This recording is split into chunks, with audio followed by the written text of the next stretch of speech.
ফজরের নামাজের সময় আপনি আরামের ঘুম ঘুমাচ্ছেন, শান্তির ঘুম ঘুমাচ্ছেন, নবীজি বলেছেন যে ব্যক্তি ফজরের নামাজের সময় ঘুমিয়ে থাকে, সকাল পর্যন্ত জাগ্রত হয় নাই, শয়তান তার কানে প্রস্রাব করে দিয়েছেন।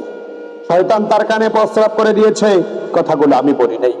আমরা যদি বুখারী শরীফের 1144 নাম্বার হাদিসের আলোচনা শুনি, হযরত আব্দুল্লাহ ইবনে মাসউদ রাদিয়াল্লাহু তাআলা আনহু থেকে বর্ণিত, তিনি বলেন যে ব্যক্তি ফজরের নামাজ পর্যন্ত ঘুমিয়ে থাকে, সকাল পর্যন্ত ঘুমিয়ে থাকে, ফজরের নামাজের সময় জাগ্রত হয় নাই, শয়তান তার কানে প্রস্রাব করে দিয়েছেন। নবীজি বলেন শয়তান তার কানে প্রস্রাব করে দিয়েছে। আপনি আরামের ঘুম ঘুমাচ্ছেন, আপনি আরামের ঘুম ঘুমাচ্ছেন, শয়তান আপনার কানে প্রস্রাব করে দিয়েছেন।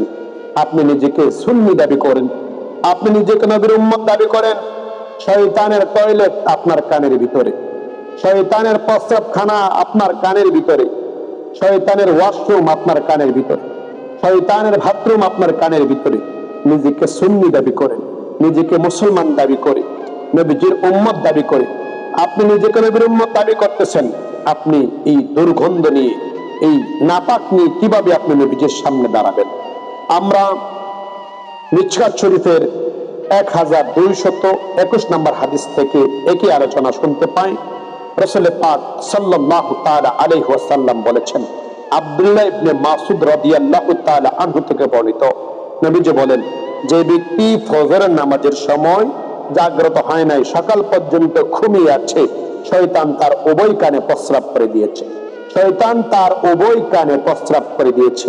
নিজেকে মুসলমান দাবি করেন, নিজেকে মুসলমান দাবি করেন, নিজেকে সুন্নি দাবি করেন, ফজরের নামাজ কোথায় দিয়ে চলে যাচ্ছে আপনার খবর নাই, জোহরের নামাজ চলে যাচ্ছে আপনার খবর নাই, আসরের নামাজ চলে যাচ্ছে আপনার খবর নাই। আমি বলবো আপনাকে অবশ্যই নামাজ কায়েম করেন। নামাজ ব্যতীত আপনার কোনো আমল, নামাজ ব্যতীত আপনার কোনো আমল আল্লাহর দরবারে সঠিকভাবে কবুল হবে কিনা আপনি নিজে একটু চিন্তা করেন। যার নামাজ নেই, যার নামাজ নেই, নামাজ এমন একটা জিনিস, নামাজ পার্থক্য করে কাফের এবং মুসলমানের মধ্যে, নামাজ পার্থক্যকারী কাফের এবং মুসলমানের মধ্যে।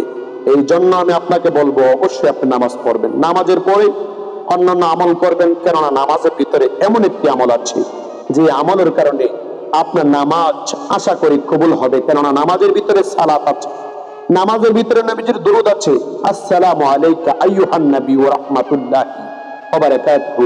আবু দাউদ শরীফের 2041 নম্বর হাদিস, ইমামুল আম্বিয়া রাসূল পাক সাল্লাল্লাহু তাআলা আলাইহি ওয়াসাল্লাম বলেন যে ব্যক্তি আমি নবীজিকে মহব্বতে সালাম দেয়, আমি নবীজি তার সালামের জবাব দেই।